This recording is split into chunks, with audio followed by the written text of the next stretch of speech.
이 시대에 성도로 합당하게 성장하는 데 있습니다. 그래서 이 과를 배우시게 되면은 하나님의 그 뜻, 말씀 가운데 증거된 하나님의 뜻이 어떠한지 저희가 분별하게 되고, 또 우리 몸된 교회에서 그 주님이 맡기신 일들을 담당할 수 있는데 도움이 되고자 하는 것이 이 교과의 목적입니다. 목차를 보시면 24과까지 있고 질의응답 시간이 있는데, 특별히 24과는 요한계시록에 관한 내용입니다. 그래서 교재를 지금 준비 중인데요, 교재가 완성이 되면은 참조하실 수 있도록 해드리겠습니다. 총 1년 과정인데 저희가 1년이 약 50주인데 중간중간에 또 행사들이 있습니다. 그래서 빠질 수도 있고, 또 한 과를 한 주에 나갈 수도 있지만 그 과의 특성상 2주에 걸쳐서 진행이 될 수도 있습니다. 그래서 저희는 약 1년 동안 또 교회 일정에 따라서 변경이 가능하도록 그렇게 생각하고 있습니다. 예, 그리고 그 밑에 있는 말씀은 개인적으로 한번 보시고요. 자, 그러면 그 오리엔테이션을 시작하도록 하겠습니다. 우리는 왜 성경을 배워야 합니까? 자, 제가 이런 주제를 한번 던져보겠습니다. 왜 우리는 성경을 배워야 하는가? 어떻게 생각하십니까? 아무 답변이 없으시네요. 성경 왜 배워야 돼요? 네? 네? 크게 한번 말씀해 주시죠. 자라기 위해서. 네. 우리가 주님이 원하시는 인격으로 자라기 위해서. 네, 그렇죠. 여러분도 조지 뮬러 형제님 아시죠? 조지 뮬러 형제님. 네, 그분이 무엇으로 유명하시죠? 기도, 또 고아의 아버지, 5만 번 기도의 응답을 받은 믿음의 사람. 네, 우리가 그 형제님을 생각할 때 우리 모임의 대표적인 인도자로 우리 외부의 그 기독교계 분들에게 소개하지 않습니까? 그렇죠? 예. 그럼 조지 뮬러 형제님은 어떻게 성경을 공부하셨는지 그 일화를 제가 잠깐 소개해 드리고자 합니다.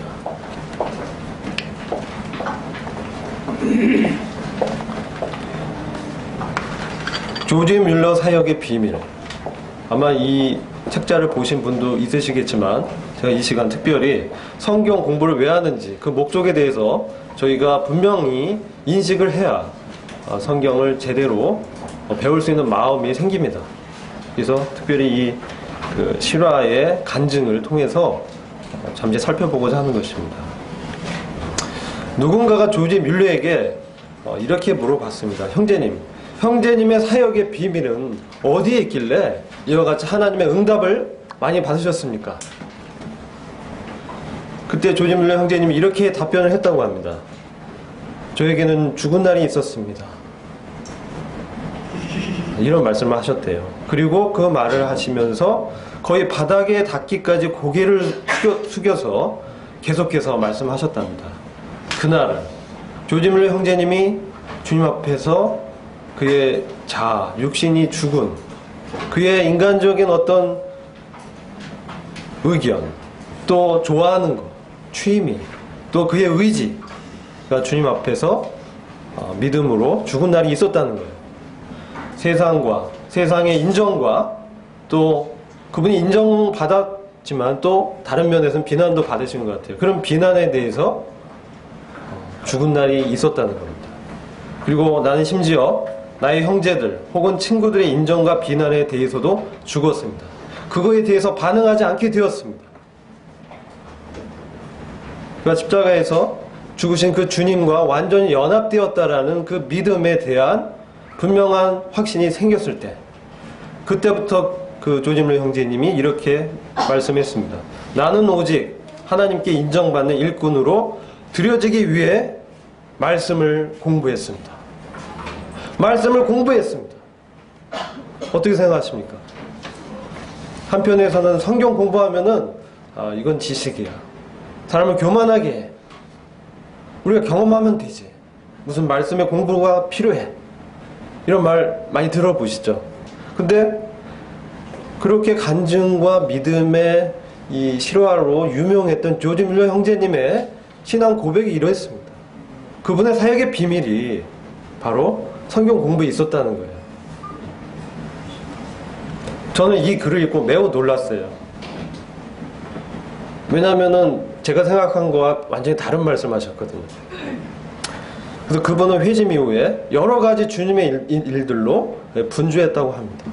고아원도 세웠고 또 기부도 받아야 되고 말씀도 증거해야 되고 매우 분주하였다 하고 있습니다. 그래서 사람들 앞에서는 그렇게 분주하고 마음은 뭔가 메말라 같지만 또 이 대외적으로는 평화롭게 문제가 없는 척했다는 거예요. 이게 그분의 고백 가운데 있습니다. 근데 그분은 일상을 아침마다 일찍 일어나서 기도로 시작하셨는데 이 기도가 안 되는 것을 이제 느끼게 되었습니다. 그분의 마음 가운데 한계가 다가온 것이죠. 그의 마음 가운데 주님으로부터 오는 평안이 없었습니다. 그의 마음은 메말라가고 있다는 것이었습니다. 일들의 이 무거운 짐에, 이 부담감에 그의 마음은 점점 메말라가고 있음을 인식한 다음에 그는 그래서 기도를 하기 전에 아침마다 일어나서 말씀을 먼저 읽었다고 고백하고 있습니다. 그래서 그 말씀이 그의 마음을 충만하게 채운 다음에 주님 앞에 기도를 했다는 거예요.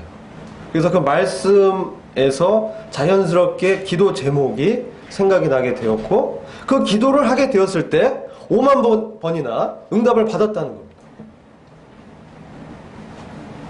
그래서 그 응답받는 기도와 사역의 비밀은 바로 말씀을 통해서 주님의 뜻을 분별하고 공급을 받는 그것에 있었다는 거예요. 그래서 그분이 아까 제가 서두에 말씀드렸지만 그리스도와 연합되었다라는 것을 분명하게 깊이 인식하게 되셨어요. 그래서 그분에게는 조지 뮬러 형제님에게는 명성, 많은 명성 얻었죠. 기부도 엄청나게 많이 받으셨어요. 고아원 일, 또 사람들의 그런 칭찬, 더 이상 그에게는 문제가 되지 않았다는 거예요. 오직 그에게는 살아서 역사하시는 말씀 속에서 말씀하시는 그 그리스도와 교제하는 것이 가장 중요한 것이 되었다는 것입니다. 그래서 하나님께 인정받는 다른 사람의 인정이 아니라 하나님의 인정을 받는 자가 되기 위해서 그는 말씀에 집중하게 되었다는 것이에요. 그리고 말씀에 집중하고 말씀을 읽고 그로부터 공급을 받게 되었을 때 어떻게 됐습니까? 자신의 의지와 결단이 아닌 그 말씀에 따라 살기 시작하게 되었다는 것입니다. 이것이 바로 그의 사역의 근거였다는 거예요.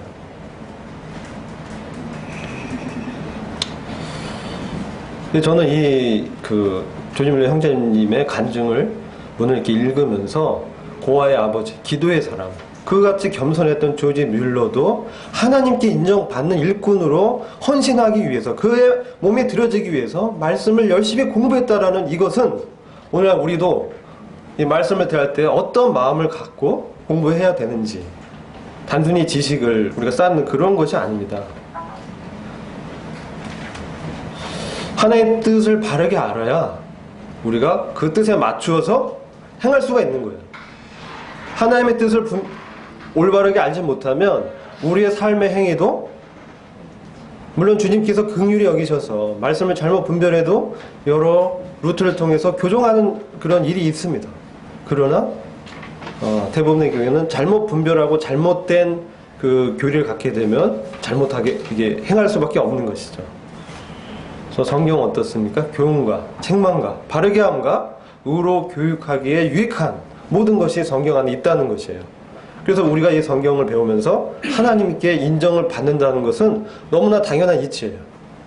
제대로 말씀을 우리가 공부하고 말씀으로부터 주님을 배우고 공부를 받으면 주님의 이 생명과 성품이 그의 삶 가운데 나타나게 된다는 것입니다.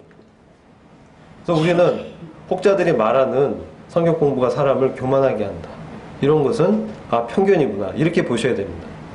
그냥 들으시면 안 돼요. 우리의 믿음의 형제님들이 항상 말씀 중심으로 말씀으로 돌아가서 주님과 대면했다는 것입니다. 세상 사람들이 성공하기 위해서, 상사를 위해서, 직장에서 일을 더 잘하기 위해서, 또 내가 쌓는 학문에서 인정받기 위해서 많은 시간을 내서 공부를 합니다. 근데 우리는 얼마나 많은 시간을 하루에 성경 말씀 읽고 묵상하고 주님을 배워가는데 드리고 있습니까? 그래서 우리는 이 몸된 교회와 또 교회의 중간 집회와 교회학교, 성경학교에 참여해서 주님을 배우는 것에는 시간을 사용하는 것을 아까워하면 안 된다는 거죠. 좀 이렇게 저 자신을 이렇게 살펴보게 됩니다. 혹시 제가 세상의 어떤 학문과 일에는 시간 드리는데 주님의 말씀, 주님과 교제하는 그 시간은 얼마만큼 중요시 여기고 있었는가? 그런 자신을 이렇게 돌이켜 보면서 이제부터라도 늦지 않았다. 우리에게는 시간이 있습니다. 주님이 긍휼을 베푸십니다. 우리를 말씀을 통해서 주님을 배우는 것이 바로 성경 공부의 중요한 목적인 것입니다. 우리가 주님을 사랑한다는 것은 막연하게 사랑하기 어려워요. 주님 어떤 분인지. 우리가 연인과 이 사랑을 할 때도 내 애인이 어떤 마음을 갖고 있는지, 무엇을 좋아하는지, 또 무엇은 싫어하는지 이것을 알 때 그의 마음을 잘 헤아리게 될 때 그와 함께 동행할 수 있지 않습니까? 우리 주님도 마찬가지라는 거예요. 주님의 마음을 우리가 잘 알아야만 그분과 함께 이 코드가 맞춰지는 거예요. 동행과 주님의 일의 사역에 동참이 가능한 거예요. 안 그러면 주님의 일에 거침이 되는 거죠.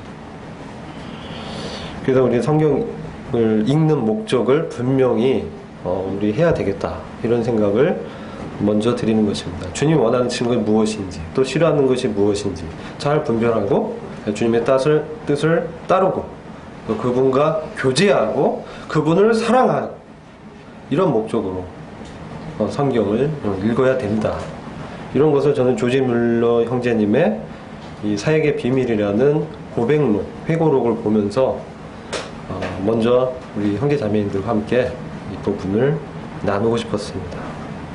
이렇게 이 땅에서 우리가 많은 시간을 이렇게 보냅니다. 근데 잠자는 시간 빼고 살아서 활동하는 낮의 시간이 있는데 엉뚱한 거 하다가 많이 시간을 놓칠 수도 있는 것 같아요. 저도 주님을 89년도에 영접한 이후에 참 많은 시행착오가 있었던 것 같습니다.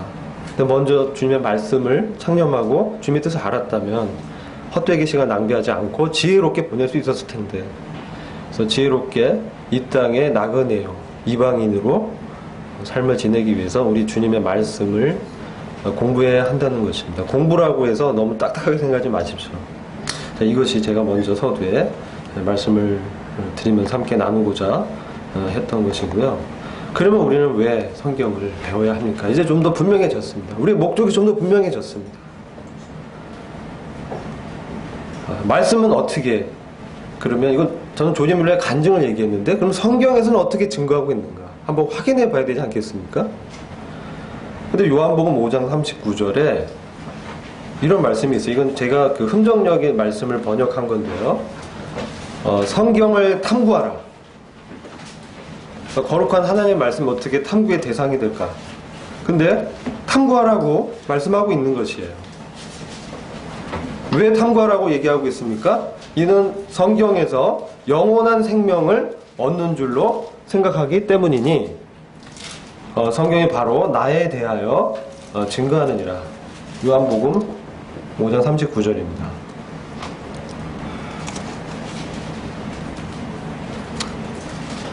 네, 좀 이렇게 연결이 잘 안 되는 것 같아요. 하여튼 같이 보겠습니다.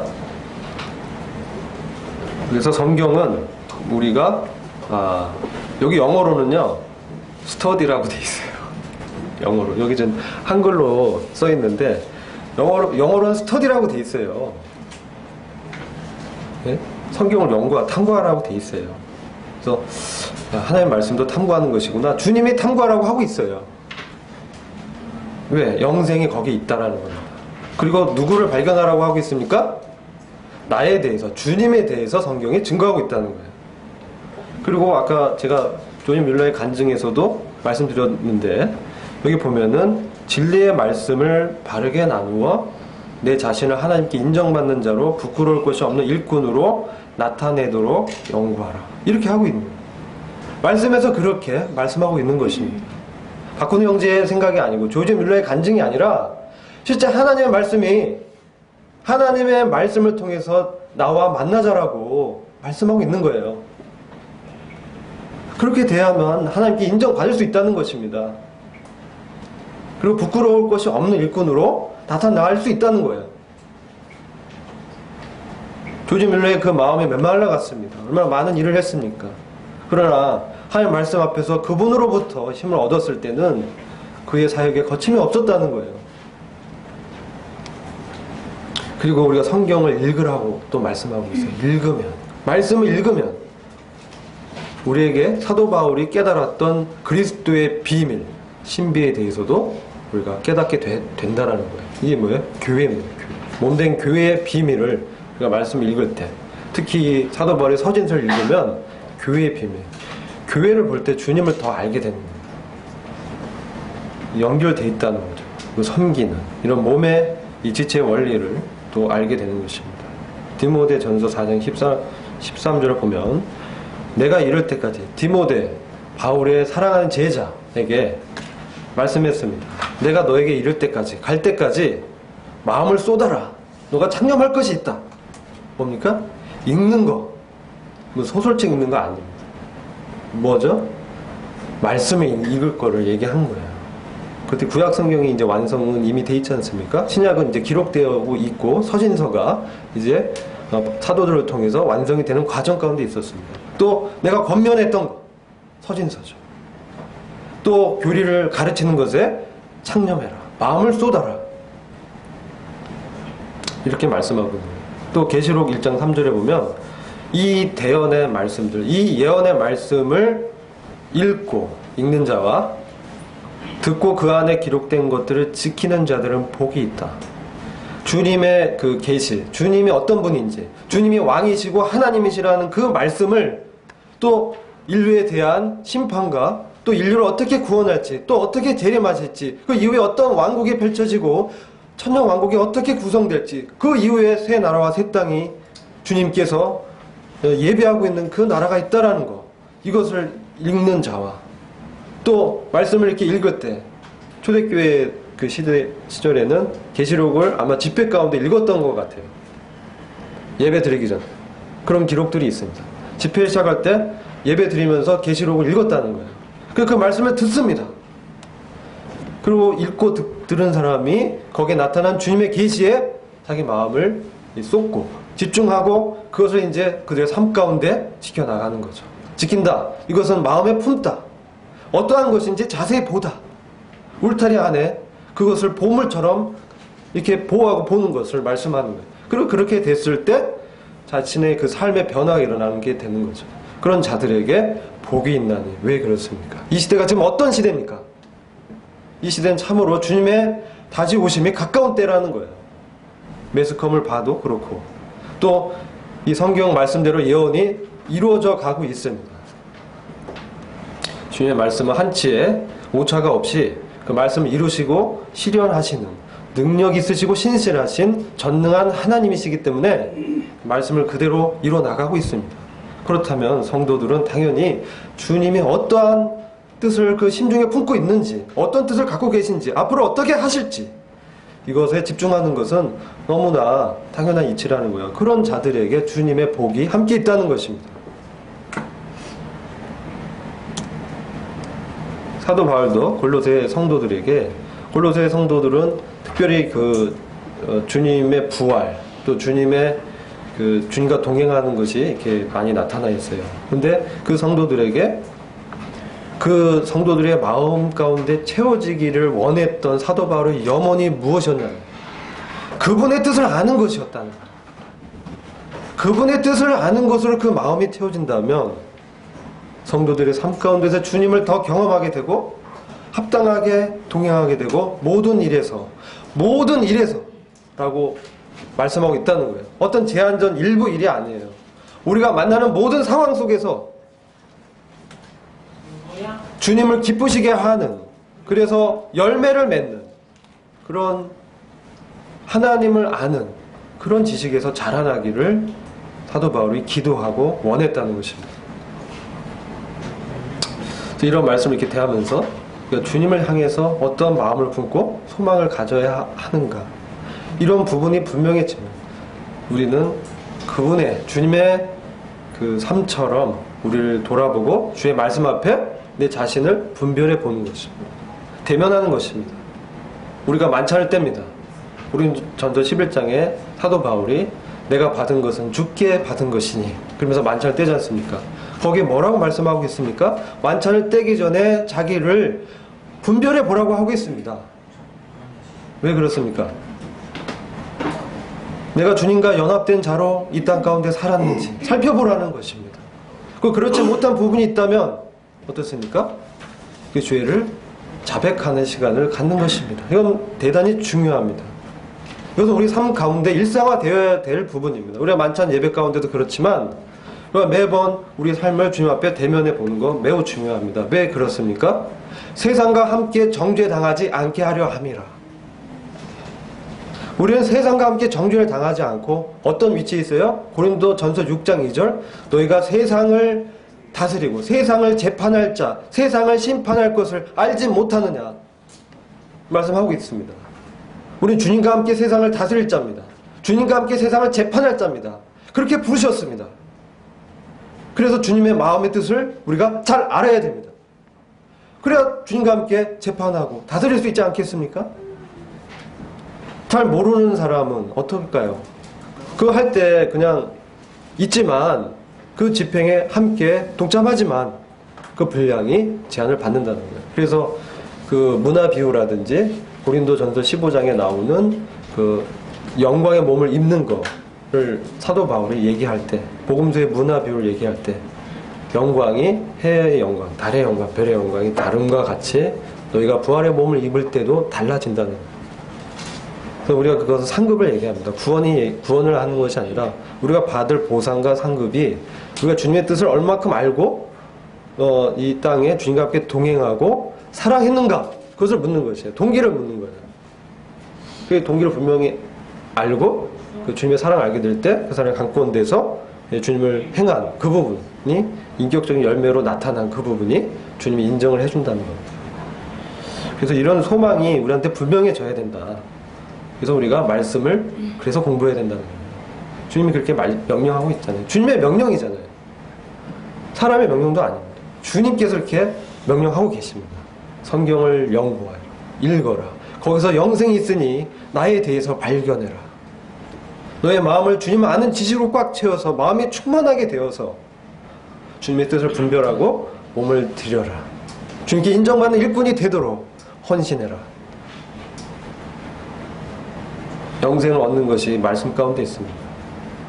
왜요? 하나님과 그 보내신 자, 그 그리스도를 아는 것이 영생이다 라고 말씀하고 있기 때문이다. 물론 이 알은 지식에서 출발해서 우리가 삶 가운데서 주님과 동행하면서 경험되어지는 것이. 그래서 먼저는 알아야 되는 거예요. 지식적으로. 그 다음에 그 안 말씀이 내 안에서 소화되고 삶 가운데서 경험됩니다. 그러나 로마서 1장에 보면 복음에는 하나님의 능력이 나타나서 믿음에서 믿음을 이르게 한다. 그 복음은 로고스의 말씀이에요. 그래서 이 레마의 경험된 말씀도 있지만 우리가 이 로고스의 말씀도 매우 중요합니다. 왜 그렇습니까? 이 마태복음 4장에 보면은 주님이 시험을 받습니다. 마귀로부터. 성령에 이끌려 광야에서 마귀에게 시험을 받더라. 그래서 마귀가 3가지 영역을 시험하는데 아침에 우리가 잠깐 교재 들었지만 육체의 정욕, 안목의 정욕, 이생의 자랑입니다. 주님이 어떻게 대응하셨어요? 신명기 말씀으로 대응하셨습니다. 말씀이 검입니다. 그래서 영적 전쟁을 수행하기 위해선 반드시 말씀을 검처럼 사용할 수 있어야 되는 거예요. 그래서 우리는 이 하나님의 뜻, 경륜, 하나님이 말씀하고 있는 계획을 알아야 되는 거예요. 그래서 우리가 성경 공부의 목적이 이런 주님의 마음을 아는 데 있는 겁니다. 네. 그렇게 됐을 때 우리가 하나님의 뜻을 알 때 우리가 하나님 어떤 분인지 알게 되는 거예요. 주님의 그 성경을 보면 주님이 어떻다라기보다 주님 어떤 일을 하고 계시고 어떤 것을 마음에 품고 계시다. 그렇기 때문에 이분이 어떤 분인지 아는 거예요. 우리가 잘 알고 있는 십자가 있지 않습니까? 아들을 십자가에 제물로 드리셨어요. 자기 사랑하는 아들. 이 뭘 나타내 줍니까? 하나님은 거룩하시구나. 그래서 아들의 생명까지도 저렇게 십자가에 죽기까지 공의의 심판을 하시구나. 죄는 심판하시구나. 근데 사람을 사랑하셔서 죄만 우리에게서 떼서 주님께 얹으신 거잖아요. 사람을 살리기 위해서. 그래서 주님이 죄가 되셔서 죽으신 거잖아요. 거기서 또 주님의 사랑을 또 보게 되는 겁니다. 그래서 이런 하나님의 이 마음을 우리가 알게 될 때 그분의 성품이 어떤지를 알게 됩니다. 그분이 얼마나 죄를 미워하시는지. 잠언 16장 그 7절 6절 이렇게 보시면 인자와 긍휼은 죄를 용서해 주지만 여호와를 경외함으로 악에서 피하느니라 말씀하고 있습니다. 여호와를 경외한다. 우리가 주님의 인자와 긍휼을 알 때 죄가 우리 용서가 됩니다. 근데 우리가 죄의 권세에서 해방되고 악에서 피하고 영적 전쟁을 수행하는 것은 주님을 경외하는 데 있다는 거예요. 주님을 경외, 주님을 두려워하고 주님을 존경하고 그 주님을 높이는 거 어떤 때 가능합니까? 주님이 어떤 분인지 분명히 알게 될 때, 그리고 내가 어떤 잘하는 것을 내 삶 가운데서 보게 될 때 정말 지옥에 갈 자격밖에 없는 죄인임을 알게 될 때 내 모든 주권을 주님께 돌려드리게 되는 것입니다. 하나님은 바로 이렇게 하나님의 나라가 있고 그 나라를 통치하는 왕이시라는 거죠. 그래서 우리 주님 앞에는 세상 왕도요, 사람들이 세상 왕 앞에서 벌벌 떱니다. 왜요? 생사 여탈권을 갖고 있잖아요. 세상의 왕. 우리 고대 역사를 공부하면 그렇습니다. 우리 주님을 이렇게 뵐 때 주님 왕이시지만 얼마나 겸손하십니까? 요한계시록에 보면 주님이 왕이시지만 그분을 소개할 때 죽임당한 어린 양으로 소개하고 있다는 거예요. 그것은 죽임당한 어린 양, 그 원어는 다른 데 쓰이지 않았어요. 특별히 여기 쓰였는데 내가 귀중히 여기는 귀염둥이 새끼 양이라는 뜻이에요.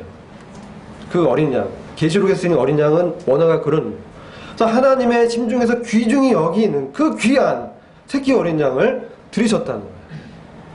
그렇게 주님을 이렇게 보여주고 있어요.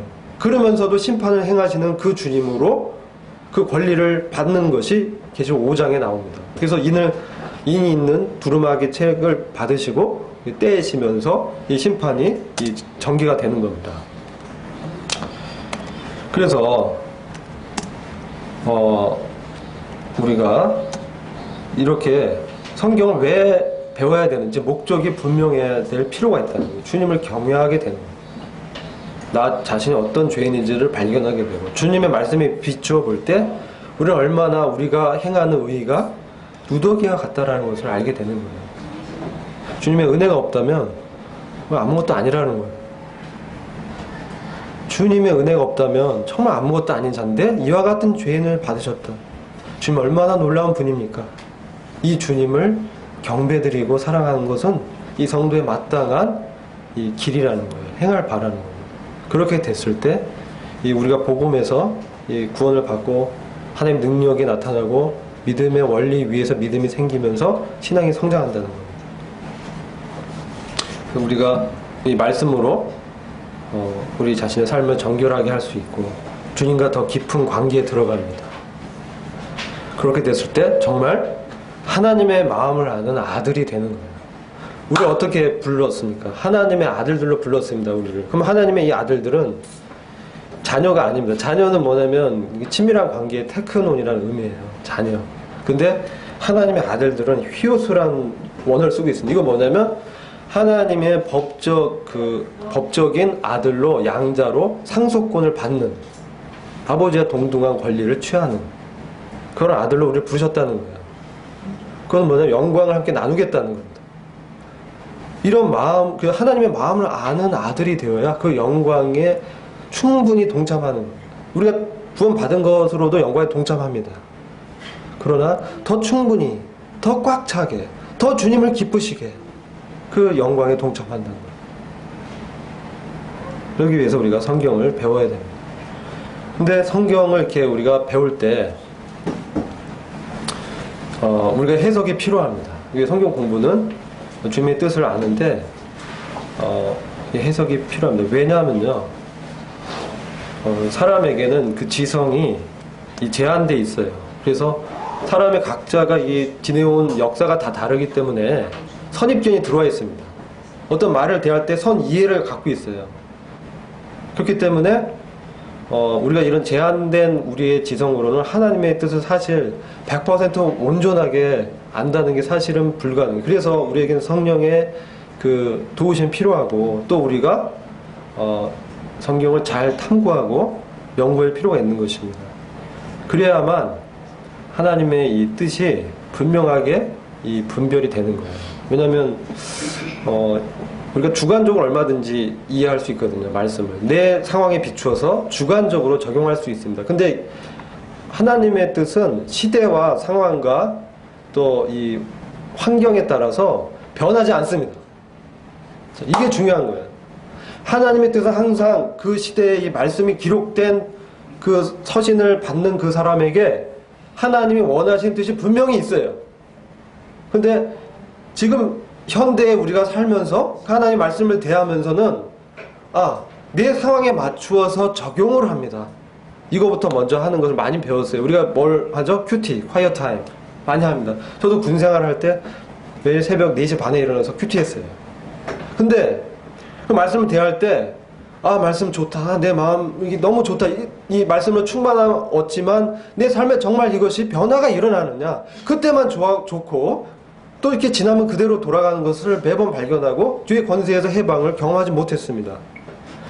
왜 그렇습니까? 주관적으로 말씀을 받아들이기 때문에 그래요. 객관적으로 하나님이 원하시는 그 뜻이 있는데 그 뜻에 분명히 내 자신을 하나님의 말씀 앞에 대면해서 봐야 되는데 그것이 아니라 내 중심적으로 말씀을 대하는 겁니다. 이게 적용입니다. 근데 먼저는 뭡니까? 적용이 중요합니다. 왜? 적용이 되어야 되거든요. 적용 중요합니다. 적용이 필요하지 않다라는 거 아니에요. 근데 해석도 중요하다는 거예요. 해석은 정말 하나님이 무엇을 말씀하고 있는지 그거를 우리가 먼저 배우고 그 다음에 그 해석에 근거해서 내가 적용할 수 있는 거예요. 왜 그러냐면요. 이거를 올바르게 이해하지 못하면 올바르게 적용을 못하게 돼요. 자, 우리가 하나님의 뜻을 올바르게 이해하지 못하면 바른 적용을 못한다. 내 마음의 위로를 얻는데 적용이 안 되면 삶의 변화가 없는 거예요. 삶의 변화가 없는 거예요. 그 당시 내 마음의 위로를 얻지만 그 삶의 변화가 일어나지 않아요. 왜? 하나님 앞에 대면하지 않고 그렇게 성경을 대했다는 거예요. 하나님으로 대하지 않았다는 거예요. 성경을 읽을 때 저절로 깨달아진다. 이것은 책임이 없는 말이에요. 우리가 영적인 존재로 이렇게 부름을 받았다는 것은 지식과 내 감정과 의지로 하나님을 예배하고 알고 섬긴다는 겁니다. 지식과 내 감정과 의지로 책임이 있다. 영적인 존재다라는 의미예요. 천사도 영적 존재로 이런 책임이 있는 거예요. 책임 있는 사람은, 책임 있는 존재는 뭘 받아요? 심판을 받아요. 책임이 있기 때문에 심판을 받는 거예요. 의지를 주셨잖아요. 그래서 심판이 있는 거예요. 그래서 우리가 감정적으로 주님의 말씀 적용 좋은데 우리가 분명한 주님의 뜻을 거기서 알고 우리의 지성을 동원해서 내 감정과 의지를 다 들여서 내 온 전 존재로 주님을 아는 것이죠. 근데 왜 저절로 깨달아지고 성경 공부가 필요하지 않다라고 생각하냐? 잘못 이해하고 있거나 편견이 들어오거나 아니면 게으르거나 교만해서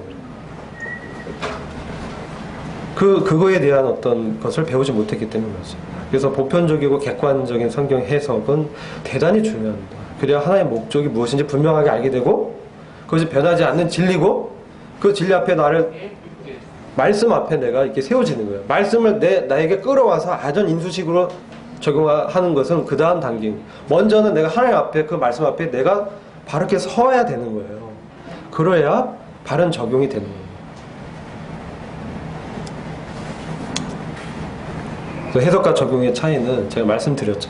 원 저자인 하나님이 말씀을 하신 그 목적이 시간에 따라 바뀌지 않는다는 거예요. 그 당시 그 시대 그 사람들에게 한 분명한 뜻이 있다는 것입니다. 배경이 다르기 때문에 이 시대별로 다 다르잖아요. 근데 하나님 말씀은 그 시대의 그 사람에게 했던 그 하나님의 말씀의 뜻은 변하지 않는다. 진리기 때문에 그대로 존재하지만 그것을 우리가 삶에 적용할 때는 우리 삶에 맞추어서 적용할 필요가 있는 거죠. 그래서 성경 연구, 해석의 좋은 방법은 귀납적으로 성경을 봐야 된다는 것입니다. 조금 강론으로 들어가죠. 그래서 우리가 먼저 관찰을 합니다. 이 말씀이 어떤지 단어를 봅니다. 여기에 쭉 읽고 또 자주 쓰이는 단어들이 있습니다. 그리고 이 접속사가 있습니다. 문맥이 달라집니다. 이럴 때 이제 저희가 도움 얻을 수 있는 게 성경 사전 같은 게 도움이 됩니다. 이런 것들을 성경을 연구하는 것이 잘못됐다라는 게 아니라는 것을 제가 말씀드리는 거예요. 그래야 올바로 해석을 하고 내 삶을 올바로 적용하고 내 삶의 변화가 하나님의 뜻에 따라서 이제 나타나게 되는 것입니다. 성경 해석은 크게는 문자적인 해석과 이 상징적 해석 이렇게 두 가지가 있어요. 크게. 그래서 문자적 해석이라는 것은 이 철자적인 해석이 아니에요. 이것은 문맥에 맞게 그 역사적인 배경에 맞추어서 또 그 문법이 어떻게 쓰였는지 보고 그 상황에 맞춰진 하나님, 그 당시 하나님의 그 뜻을 우리가 보는 겁니다. 유대인들도 그렇게 성경을 봅니다. 이 주님도 그렇게 성경 말씀을 보시고 사도 초기에 우리 그 형제 운동을 일으킨 이 형제님들도 다 그렇게 성경을 보셨다는 거예요. 그래서 일관성 있게 그래야 하나님의 뜻을 그분의 목적에 따라서 해석할 수 있는 것입니다. 주관적으로 해석하고 그것이 정말 주님의 뜻이라고 한다면 다 달라요. 어떠한 본문을 이 주관적인 큐티하다 보면 다 다릅니다. 뜻이 달라요. 근데 이것은 이제 세 번째 단계라요. 적용의 단계에서 우리가 취해야 할 것이라는 거예요. 왜냐하면 주관적 해석을 하다 보면은 정말 하나님의 뜻보다 사람의 적용과 뜻이 이렇게 드러나게 됩니다. 그러면 정말 말씀하시고자 하는 혼란이 와요. 제가 그 사례를 말씀을 드리면 우리가 이 요한일서 2장 27절 너무나 잘 알고 있어요. 요 해석하고 출애굽기에 난 해석만 제가 잠깐 말씀을 드릴게요. 요한일서 2장 27절에 그러나 너희에게는 그분에게서 받은 기름 부음이 거하나니 아무도 너희를 가르칠 필요가 없고 오직 그 기름 부음이 너희에게 모든 것을 가르치며 또 그것이 진리요 거짓이 아닌즉 그 기름 부음이 너희를 가르친 대로 너희가 그분 안에 거하여야 하리라. 그 기름 부음이 너희를 가르친 대로 너희가 주님 안에 거하여야 하리라. 이 말씀을 이렇게 어떻게 보십니까? 네? 주님에게서 받은 성령의 그 기름 부음의 역사가 있기 때문에 아무도 너희를 가르칠 필요가 없다라고 얘기하고 있어요. 그럼 박훈 형제 너 왜 가르치고 있어? 빨리 내려와. 이렇게 생각할 수 있잖아요. 우리 성경은 필요 없어요. 말씀이 기름 부음이 거하니까 가르칠 필요가 없는데 왜 그러고 있어? 라고 얘기할 수 있습니다. 근데 성경 이 한 구절만 보면 그런데 이 성경 이해하기 위해서 전후 문맥을 봐야 되는 거예요. 왜 이 말씀을 하게 됐는지. 결론적으로는 이 말씀은 당시 요한 사도가 활동하던 그 당시에 영지주의가 이렇게 들어왔어요. 교회 가운데. 그래서 주님이 육체로 오신 것을 부인해버려요. 주님이 육체로 오신 사실을 부인하고 영으로 이렇게 오셨다는 거예요.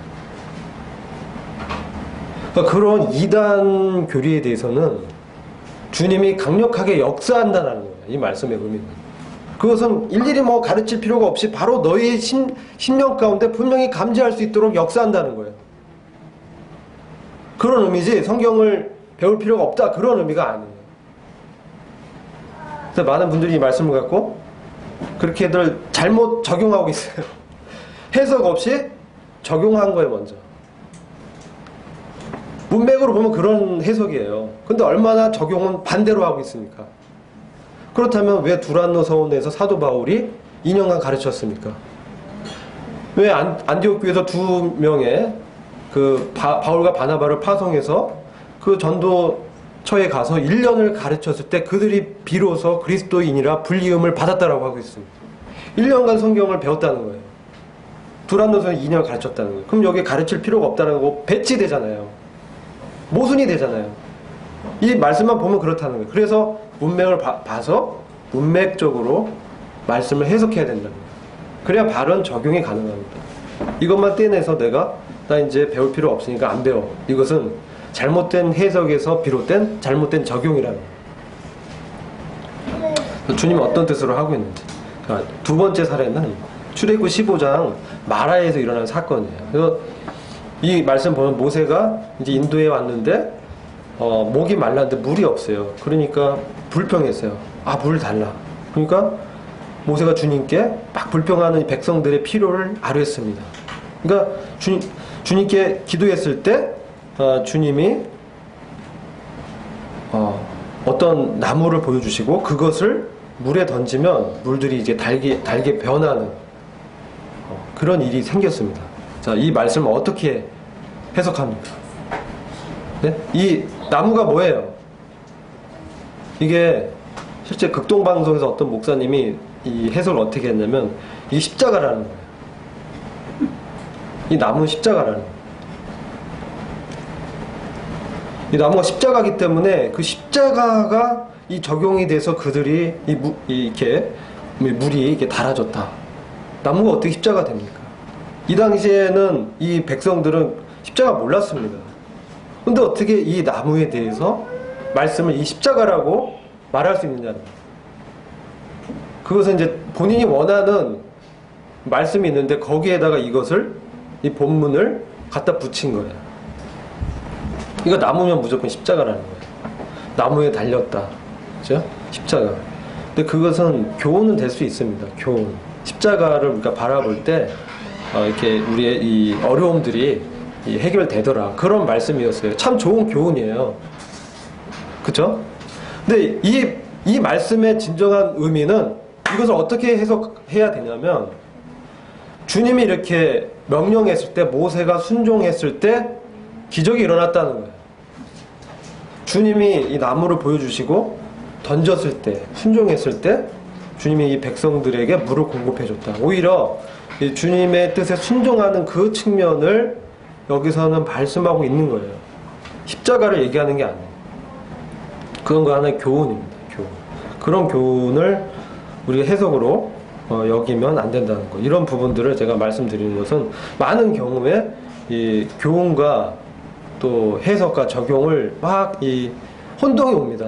그래서 정말 하나님 뜻은 이건데 그렇지 않게 받아들이고 적용하고 있는 거예요. 근데 주님 역사가 나타나요.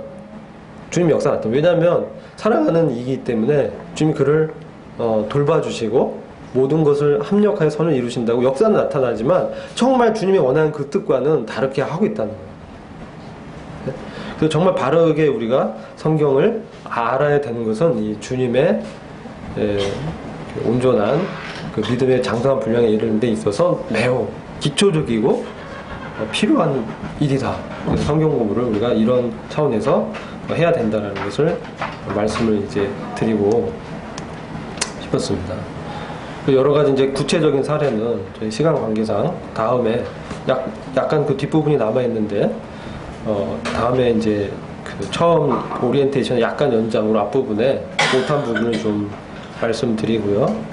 우리가 왜 하나님의 경륜이 중요한가, 하나님의 뜻이 왜 중요한가, 그것을 일단 오늘 여기까지만 함께 이 교제를 했습니다. 네, 기도하고 마치겠습니다. 주님 감사합니다. 오늘 주님께서 저희에게 하나님의 말씀하시는 그 뜻을 바르게 알 수 있도록 주님께서 지혜를 주시고 또 주님의 성령의 도우심으로 그리스도를 우리 삶 가운데 나타내 주시고 주님 어떤 분인지를 더 깊이 아는 영생의 관계 속으로 저희를 불러주신 것을 감사를 드립니다. 저희가 이 땅을 살아갈 때 주님의 이 뜻을 참 바르게 알아서 또 삶 가운데 실천하는 그런 믿음이 성장될 수 있도록 은총을 베풀어 주시기를 간절히 기도합니다. 주님께 영광을 돌립니다. 우리 주 예수 그리스도의 귀하신 이름으로 기도드렸습니다. 아멘. 교제는 좀